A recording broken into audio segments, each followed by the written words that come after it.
জন্য আবার আজকে একটা নতুন টিপস নিয়ে এসলাম, যেটা হচ্ছে স্ক্রাব তোমরা সপ্তাহে কতবার করো।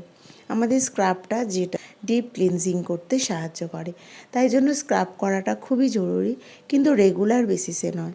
সপ্তাহের মধ্যে 1 দিন কি 2 দিন স্ক্রাব করো। বেশি স্ক্রাব করলে কিন্তু স্কিন ড্যামেজ হতে পারে।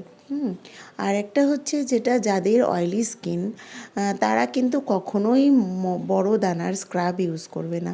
তাদের একদম মাইল্ড ছোট স্ক্রাব পাওয়া যায় সেটা, অথবা এক্সপ্লয়েটিং যে জেল পাওয়া যায় সেই জেলটা খানিকক্ষণ লাগিয়ে তারপর অ্যাপ্লাই করার পর তোমরা কিন্তু সেটা রাব করলেই ওটা তোমাদের স্কিনে ভালো কিন্তু এক্সপ্লয়েটিং হবে বা স্ক্রাব হবে।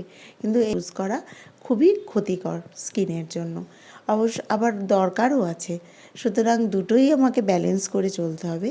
তাই বলবো কখনোই কিন্তু স্ক্রাব সপ্তাহে অন্তত 2 বারের বেশি ইউজ করো না। এরকম ভালো টিপসের জন্য আমার চ্যানেলটিকে ফলো